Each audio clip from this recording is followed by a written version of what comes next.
मित्रों नमस्कार। अंतर्राष्ट्रीय योग दिवस के अवसर पर आपके लिए योग का एक नया पैकेज लेकर के आया हूँ। बहुत दिनों से आपकी मांग थी कि एक शॉर्ट वीडियो हमें प्रेषित कीजिए जिससे हम योगाभ्यास कर सकें और कम समय में अधिक लाभ अर्जित करें। तो उसी को ध्यान में रखते हुए आज मैं आपके समक्ष कम समय में अधिक लाभ देने वाले योगासनों को प्रस्तुत कर रहा हूँ। तो सबसे पहले हमको सही बैठने का तरीका आना चाहिए। तो बैठने के लिए सुखासन उपयुक्त आसन है, अथवा थोड़ा सा और उसको परिमार्जित करना चाहते हैं तो पद्मासन बैठने का बहुत ही सुदृढ़ और उत्तम तरीका है। तो पद्मासन में बैठने से पूर्व दंडासन लगाते हैं और दंडासन करने के पश्चात दाहिने पैर की एड़ी को नाभि के पास ले आते हैं और फिर बाएं पैर की एड़ी को नाभि के पास ले आते हैं। यह हुआ पद्मासन। और जिसको कंधे में कोई समस्या हो तो उस समस्या को दूर करने के लिए हम उत्थित पद्मासन कराते हैं। उत्थित पद्मासन करने के लिए पद्मासन पर बैठिए और श्वास को अंदर खींचते हुए अर्थात कुंभक की स्थिति में दोनों भुजाओं की सहायता से अपने पूरे शरीर को उठाना है।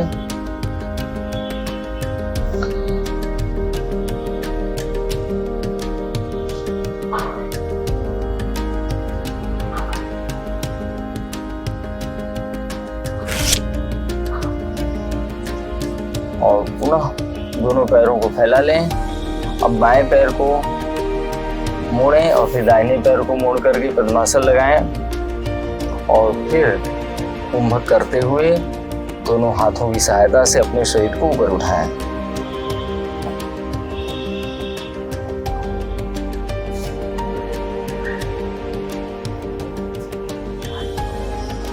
इस आसन से फेफड़े की जो क्षमता है वह बहुत अधिक सुदृढ़ होती है, श्वसन प्रणाली विकसित होती है और सर्दी जुकाम की समस्या दूर हो जाती है।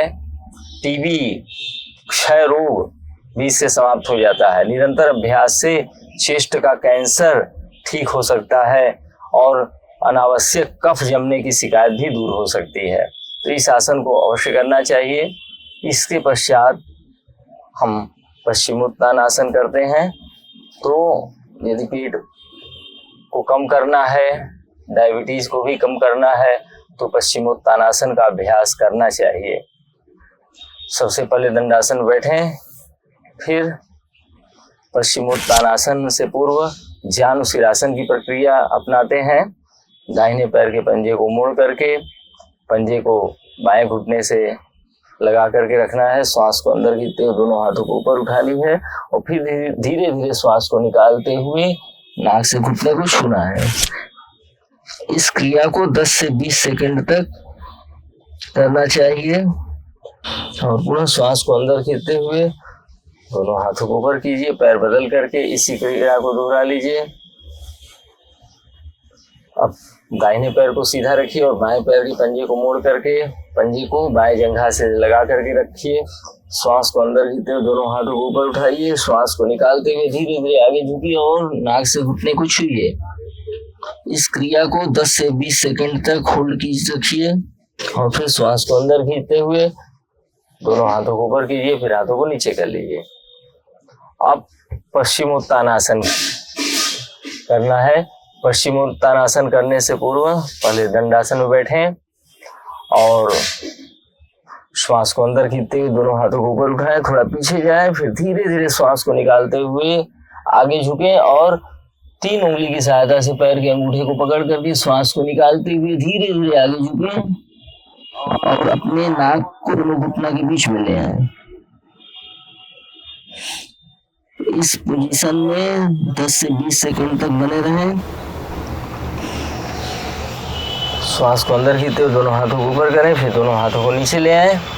इस आसन के प्रभाव से जठराग्नि उद्दीप्त होती है, पाचन क्रिया ठीक होती है और पेट की चर्बी कम होती है। पसीने में यदि दुर्गंध हो तो वह पसीने का दुर्गंध भी दूर हो जाता है और निरंतर देर तक अभ्यास करने से शरीर से सुगंध भी निकलती है और व्यक्ति की लंबाई भी बढ़ती है, हाइट बढ़ती है। तो इस आसन का अभ्यास अवश्य करना चाहिए। अब हम मंडूक आसन करेंगे। मंडूक आसन डायबिटीज़ वालों के लिए भी अच्छा है। सर्वाइकल की प्रॉब्लम जिनको है उनको भी मंडूक आसन करना चाहिए।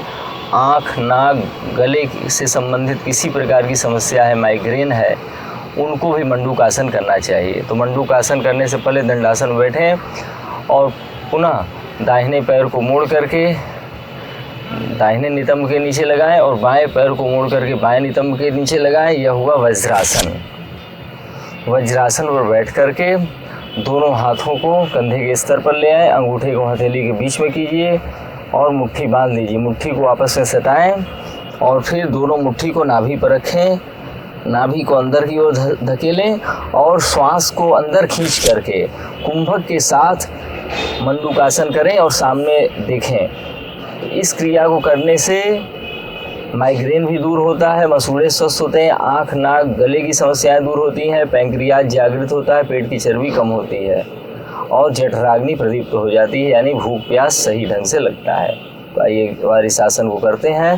हाथों को कंधे के सीध में लाएं, अंगूठे को हथेली के बीच में करें, मुट्ठी को आपस में सटा करके नाभि पर रखें और श्वास को अंदर खींच करके आगे झुकें और 10-20 सेकंड तक होल्ड रखें।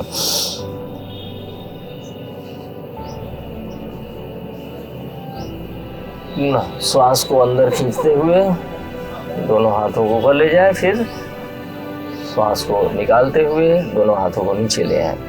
यह हुआ मंडूक आसन। अब अर्ध मत्स्येंद्रासन करें। अर्ध मत्स्येंद्रासन करने से डायबिटीज़ की समस्या दूर हो जाती है और पैंक्रियाज ठीक से काम करने लगता है। पैंक्रियाज चूँकि इंसुलिन बनाता है तो शरीर में इंसुलिन की भी प्रक्रिया ठीक हो जाती है, इसलिए अर्ध मत्स्येंद्रासन करना चाहिए। प्रकारांतर से अर्ध मत्स्येंद्रासन से कंधे का दर्द भी दूर होता है, आँख, कान, नाक, गले की समस्या भी दूर होती है और पूर्ण मत्स्येंद्रासन करने से मिर्गी के रोग भी दूर हो जाते हैं। और आँखों में यदि किसी प्रकार की समस्या है तो वह अर्ध मत्स्येंद्रासन अथवा पूर्ण मत्स्येंद्रासन से बहुत ही लाभ मिलता है। तो आइए हम अर्ध मत्स्येंद्रासन करते हैं। अर्ध मत्स्येंद्रासन करने से पहले दंडासन में बैठें और फिर दाहिने पैर को उठाएं, बाएं पैर की एड़ी को दाहिने नितंब से लगा के रखें और दाहिने पैर के पंजे को बाएं पैर के घुटने के बाईं ओर लगाएं और फिर जिनका पेट निकला हुआ है वह दोनों हाथों की उंगलियों को आपस में फंसा करके घुटने को पकड़ें और दाहिने घुटने को बाएं कंधे की ओर ले जाएं और धीरे धीरे श्वास को निकालते हुए पेट को भीतर की ओर सिकोड़ें। इससे जैसे कपड़ा निचोड़ते हैं वैसे बॉडी निचोड़ती है और पेट की चर्बी कम होती है तथा पैंक्रियाज भी जागृत होता है। ये अगर जिसका पेट स्लिम है, जिनका शरीर फ्लेक्सिबल है, वे अर्ध मत्स्येंद्रासन कर सकते हैं। दाहिने पैर के घुटने को बाएं कांख के अंदर ले जाएं और फिर बाएं हाथ से दाहिने पैर के पंजे को सीधे पकड़ लें और दाहिने हाथ को बाएं जंघे पर ले जाएं। 10 से 15 सेकेंड तक इसी तरह अपने को होल्ड रखें। पुनः पैरों को बदल लिया जाए। बाएं पैर को उठाइए, दाहिने पैर को बाएं नितंब से लगा के रखें और फिर दाहिने पैर के घुटने के दाईं ओर बाएं पैर के पंजे को लगाएं। दाहिने पैर के घुटने को बाएं पैर के घुटने को दाहिने कांख के अंदर ले जाएं और फिर दाहिने हाथ से बाएं पैर के पंजे को पकड़ लें और फिर श्वास को निकालते हुए बाएं हाथ को दाहिने जंघा पर ले जाएं। सिर को ठुड्डी को कंधे से लगाने का प्रयास करें। यह है अर्ध मत्स्येंद्रासन। इस आसन का नियमित अभ्यास करने से किसी भी प्रकार का डायबिटीज हो दूर हो जाता है और किसी भी स्तर का डायबिटीज हो वह ठीक हो जाता है और पेट की चर्बी कम होती है, पाचन क्रिया ठीक से होने लगती है, आँख कान नाक गले से संबंधित रोग दूर होते हैं। तो इस तरह से अर्धमत्स्येंद्रासन करना चाहिए। और इसके बाद भुजंगासन।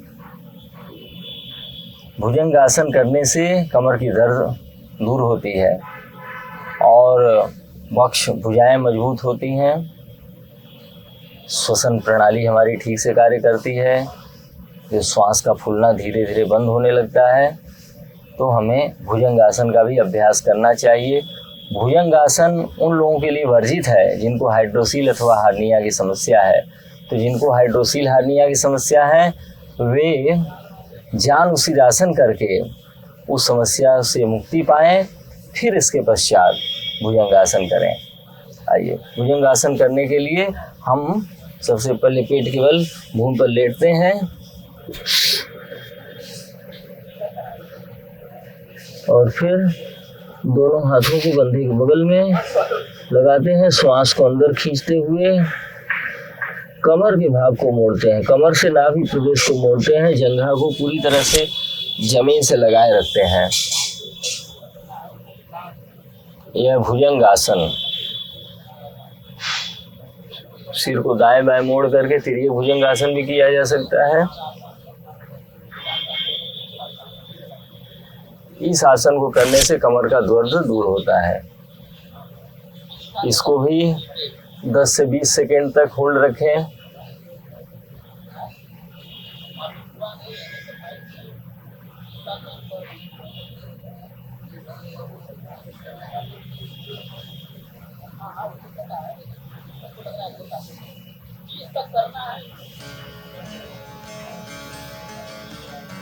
ठीक है, तो धीरे धीरे श्वास को निकालते हुए अपनी गाड़ी को सीधा कर लेते हैं और दोनों हाथों को पीछे कर लेते हैं। और फिर अब उठ करके बैठ जाएं। भुजंगासन, शशकासन करते हुए वज्रासन पर बैठें। यह आसन हो गया। अब एक बहुत महत्वपूर्ण आसन है चक्रासन। चक्रासन उन लोगों को नहीं करना चाहिए जिनको हाइड्रोसील हार्निया की शिकायत है। बाकी लोग चक्रासन करें। चक्रासन करने से पेट की अनावश्यक चर्बी कम होती है और वृद्धावस्था नहीं आती। वृद्धावस्था के लिए जो उत्तरदायी हार्मोन्स हैं वे नहीं बनते हैं। इसलिए प्रत्येक व्यक्ति को पश्चिमोत्तानासन अर्थात आगे झुकने वाला आसन और चक्रासन पीछे झुकने वाला आसन अवश्य करना चाहिए। तो चक्रासन करने के लिए हम पहले पेट के बल लेटते हैं। चक्रासन करने से पहले हम पीठ के बल लेटते हैं, फिर दोनों पैरों को मोड़ते हैं।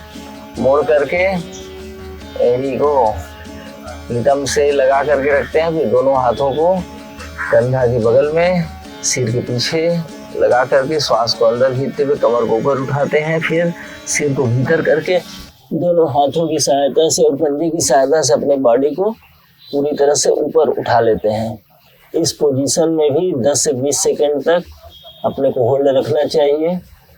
फिर धीरे धीरे श्वास को निकालते हुए कमर को नीचे करें और दोनों पैरों को फैला लें। शरीर को थोड़ा रिलैक्स दें। यह हुआ चक्रासन।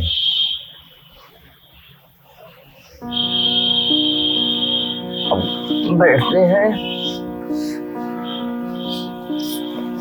और एक और आसन, महत्वपूर्ण आसन आपको बतलाने जा रहा हूं। प्रायः बच्चों को धातु संबंधी समस्या होती है। सल्फेट, पेशाब से सल्फेट निकलता है जिसकी एलोपैथ में दवा नहीं है और धीरे धीरे धातु की दुर्बलता से शरीर में अनेक रोग आने लगते हैं। चक्कर आना, झाई आना, ये सब होने लगता है और इस समस्या का समाधान नहीं मिल पाता।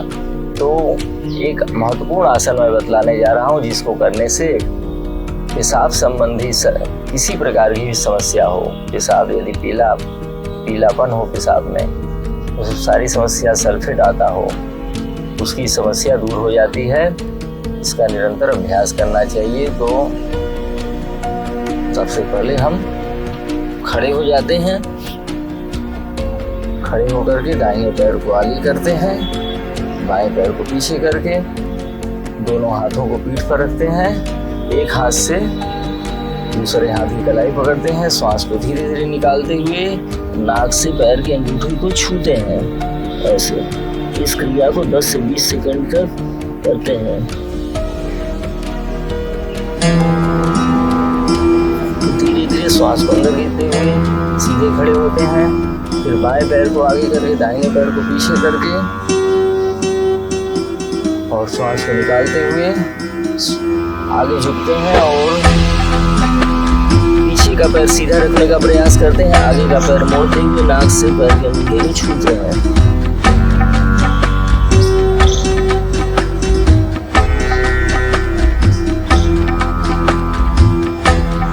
इस क्रिया को 10 से 20 सेकंड तक करते हैं। फिर धीरे धीरे खड़े हो जाते हैं। इस आसन के अभ्यास से दोनों किडनियां ठीक होने लगती हैं। इस आसन संबंधी हर प्रकार की समस्या दूर हो जाती है। और अगर डायलिसिस पर व्यक्ति चल रहा हो और इस आसन का अभ्यास करे, ये जो मैंने 5-6 आसन बताया है उन आसनों का अभ्यास करे और विशेष रूप से इस आसन को करे, पादांगुष्ठ नासा स्पर्शनासन, तो उसकी किडनी धीरे धीरे ठीक होने लगेगी और बाद में वो पूरी तरह स्वस्थ हो जाएगा। यह आसन है। इन आसनों का अभ्यास प्रतिदिन करना चाहिए। अब आसनों को करने के पश्चात प्राणायाम भी किया जाना आवश्यक है, क्योंकि शरीर में किसी प्रकार की मांसपेशियों में क्षति उत्पन्न होती है, दर्द होता है, खिंचाव तनाव होता है, तो उसको रिपेयर करने के लिए प्राचीन ऋषियों ने प्राणायाम का आविष्कार किया। तो प्राणायाम करने के लिए किसी भी आसन पर, सुखासन पर अथवा पद्मासन पर, किसी भी आसन में, स्वस्तिक आसन में, सिद्धासन में, किसी भी आसन पर बैठें और फिर सबसे पहले अपनी जो ईड़ा पिंगला नाड़ी है उसको शुद्ध कर लेना चाहिए। तो उसके लिए जरूरी है कपालभाति। कपालभाति करने के लिए दाहिने हाथ के अंगूठे, अनामिका और कनिष्ठा उंगली की सहायता से नाक के छिद्रों को बंद करते हैं। तो दाहिने हाथ के अंगूठे से दाहिना नासा छिद्र बंद करके झटके से श्वास को निकालते हैं और पेट को अंदर की ओर खींचते हैं और पुनः बाएं नासा छिद्र को कनिष्ठा और अनामिका की सहायता से बंद करके झटके से श्वास को बाहर निकालते हैं।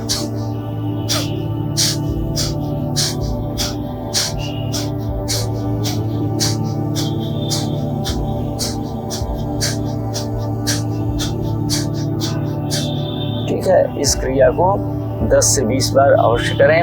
करने से जैसे नाक छींकते हैं वही क्रिया है, झटके झटके श्वास को नासिका से बाहर निकालते हैं। इसके पश्चात नाड़ी शोधन का अभ्यास करें। नाड़ी शोधन का अभ्यास करने के लिए बाएं हाथ को अपने पैरों पर रखें, दाहिने हाथ के अंगूठे से दाहिना नासा छिद्र बंद करें और फिर बाएं नासा छिद्र से श्वास को धीरे धीरे खींचें, अर्थात पूरक की क्रिया करें। और जब श्वास भीतर चला जाए तो कनिष्ठा और अनामिका की सहायता से बायां नासा छिद्र भी बंद कर लें।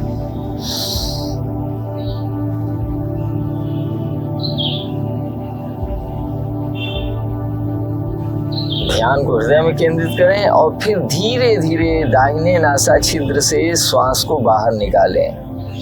श्वास को इतना धीरे धीरे बाहर निकालना चाहिए जिससे श्वास की गति, श्वास का दबाव इस हथेली पर प्रतीत न हो। इस पर बहुत सावधानी बरतना चाहिए कि जो श्वास का निर्गमन हो रहा है, श्वास को निकाल रहे हैं, वह इस उंगली पर महसूस न हो।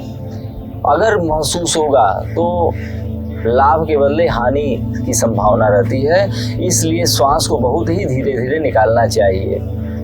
पुनः एक बार प्राणायाम को देखें। नाड़ी शोधन प्राणायाम दाहिने नासा छिद्र से दाहिने अंगूठा से दाहिना नासा छिद्र बंद कर लेते हैं और फिर बाएं नासिका से श्वास को खींचते हैं और श्वास को खींचते समय नाभि में ध्यान लगाते हैं और फिर दोनों नासा छिद्र को बंद कर लेते हैं।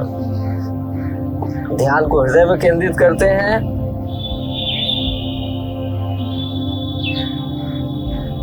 और फिर दाहिने नासा छिद्र से धीरे धीरे श्वास को निकालते हैं और ध्यान को भ्रू मध्य में केंद्रित करते हैं।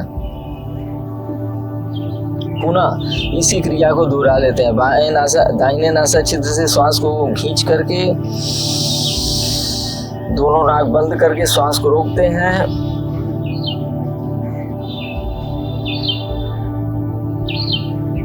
और फिर बाईं नासा छिद्र से धीरे धीरे श्वास को बाहर निकालते हैं।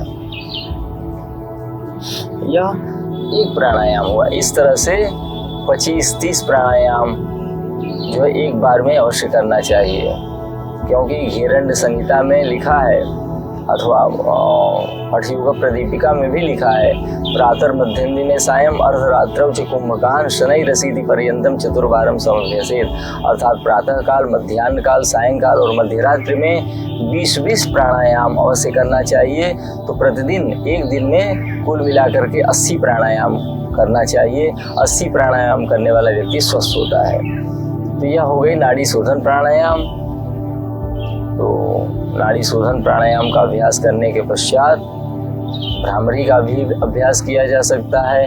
गर्मी के दिनों में शीतली प्राणायाम का भी अभ्यास किया जा सकता है। तो आइए शीतली प्राणायाम का अभ्यास करते हैं। पहले जिह्वा को बांस की फोफली की तरह गोल बना करके उससे श्वास को खींचते हैं और फिर मुंह बंद करके कुंभक करते हैं, यानी श्वास को हृदय के भीतर रोकने का अभ्यास करते हैं और फिर धीरे धीरे नासिका से श्वास को बाहर निकालते हैं।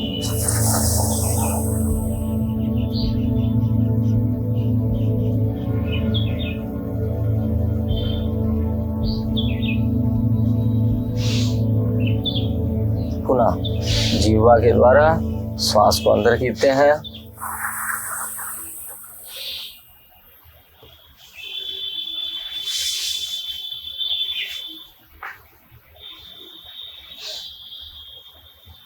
कुंभक करने के पश्चात धीरे धीरे श्वास को नासिका छिद्र से बाहर निकालते हैं।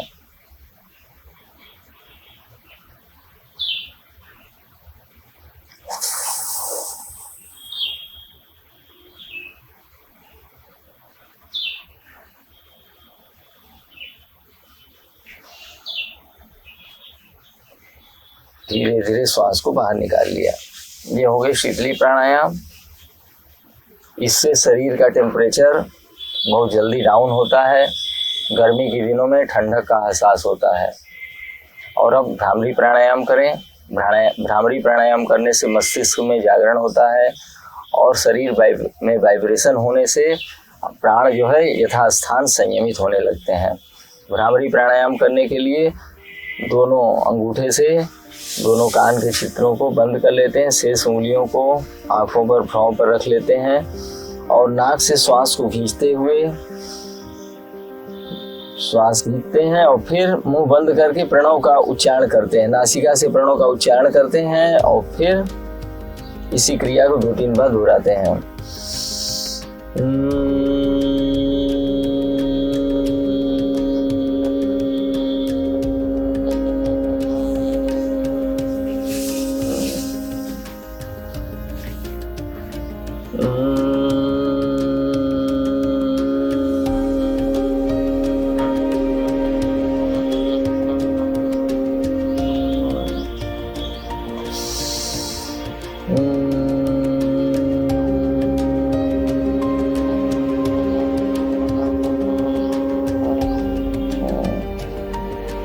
पुनः दोनों हथेली को रगड़ करके दोनों आंखों की सिकाई करते हैं, चेहरे की सिकाई करते हैं, भुजाओं की, वक्ष की और फिर सारे शरीर की सिकाई कर लेते हैं। आज आया योगासनों का एक बहुत ही लाभदायक पैकेज था, उसको मैंने आपके लिए तैयार किया है। और इसके पश्चात मैं शीघ्र ही आपकी आवश्यकता के अनुरूप नए योगासनों को आपके समक्ष ले आऊंगा। तब तक के लिए आप मुझे अनुमति दीजिए। नमस्कार।